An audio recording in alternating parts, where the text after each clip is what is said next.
He is undoubtedly the prairie expert on hydrology and is highly respected.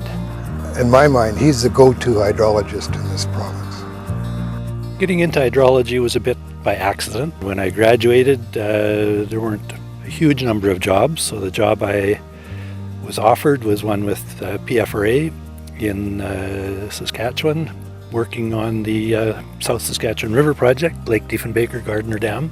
And then I moved into their design office in Regina, did design work on quite a few water projects around the prairie provinces for a couple of years, and then an opportunity came to move to the province, provincial government in their hydrology branch, where I worked for 13 years on hydrology water management for the provincial government.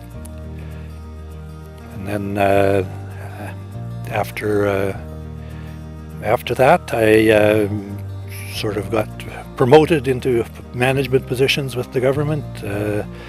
Was involved when the first Saskatchewan Water Corporation was set up. I was on the organizing committee for that and became a vice president. And interestingly, they decided to move the office to Moose Jaw at a time when my family wasn't that keen on moving to Moose Jaw. So I accepted an offer to get into consulting, working for a group of companies that had gotten together and formed a little company called Water Resource Consultants. I've been at that now since 1986. So most of my career really has been in consulting.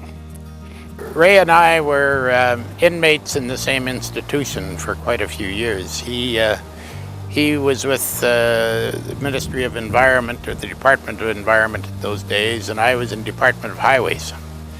And Ray moved on to be provincial hydrologist and was Mr. Water to the province. Soon after Saskwater was set up, it only had been in existence about 2 years, and I can remember him saying that he needed some new challenges. He wanted to get back into the application of engineering, and consultancy was a perfect fit for him at the time. And another company and Clifton Associates formed a joint venture and recruited Ray as president of Water Resource Consultants.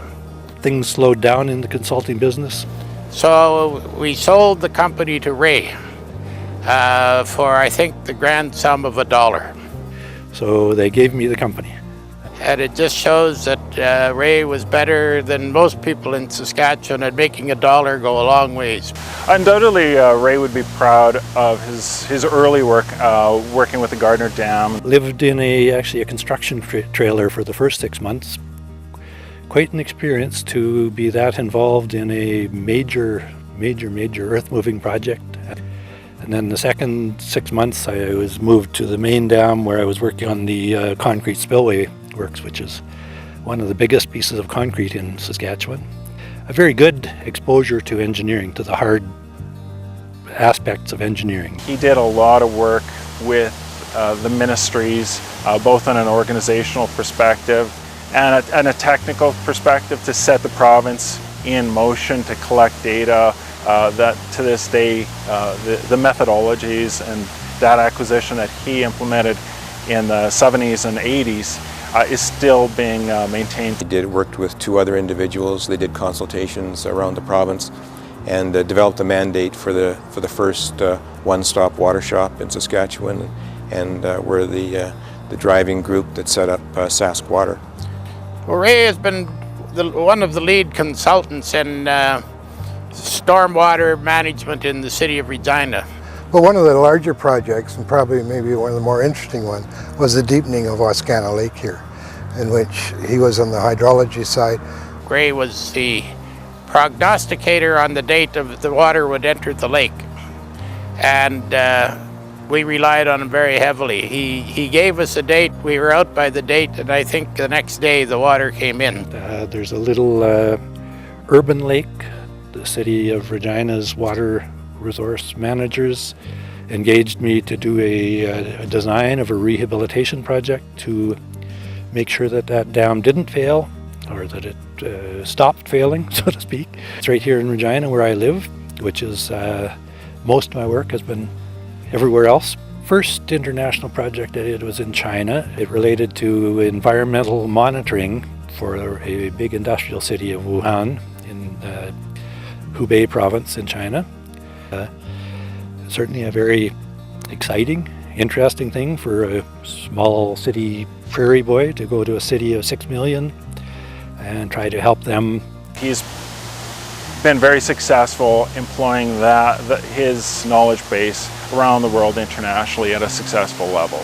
The second project that I did in China, a very large lake called Dongting Lake in the Hunan province, but the dikes are only keep out the normal floods.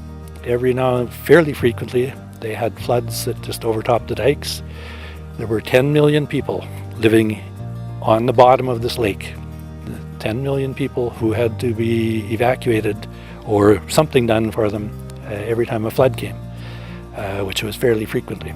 And they commonly, 40, 50 years ago, lost thousands of people would die when these floods occurred. So we were helping them or working with the local agency to develop a flood forecasting system. And I've seen news reports since with nobody being killed anymore. And the other damage, economic damages, are a lot less now. In 2011, we were facing the most extreme flood across the province that we'd ever experienced. Giving money out was not the only part of helping people to deal with the flood, but they needed technical advice. So we asked Ray to kind of coordinate and work with the input of the broad scope of expertise within the consulting engineering group. Not only was he aware of the potential disaster that was imminent, for him to be able to be at the forefront in planning to respond on a technical matter for the Saskatchewan flooding, it was a natural for him. Well, he said contributions not just to the industry, but to the profession. Very, very active member in the Canadian Society of Civil Engineers and the hydrotechnical side, active in dam safety. I know we sat on the board of the Canadian Water Resources Commission, or the Canadian Water Resources Association for a number of years. Well, I think he's interested in the progress of the profession. And he had a lot to offer, so he offered it. Ray Pentland's been very involved in the volunteer side of the profession for many years on many levels. As part of Consulting Engineers of Saskatchewan, he's a past president of APEGS. He's been involved in the Canadian Water Resource Association. I've been engaged with Ray on many committees for a long period of time, and his volunteer commitment to the profession is unparalleled. I try as much as I can to help the young engineers, even old ones, learn things that I know. In my earlier years when I was learning, he was a great mentor. He would always explain, and that really assisted my professional and personal development.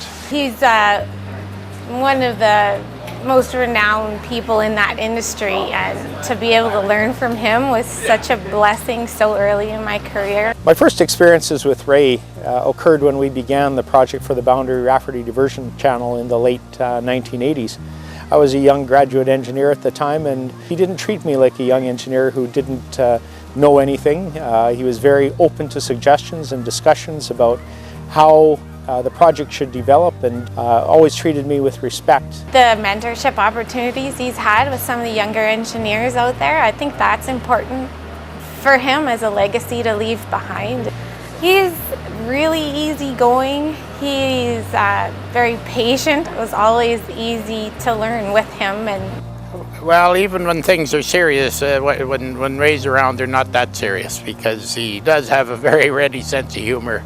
There was always that very banter that was very jovial. And He truly has a wry sense of humor. He doesn't let the world get too serious.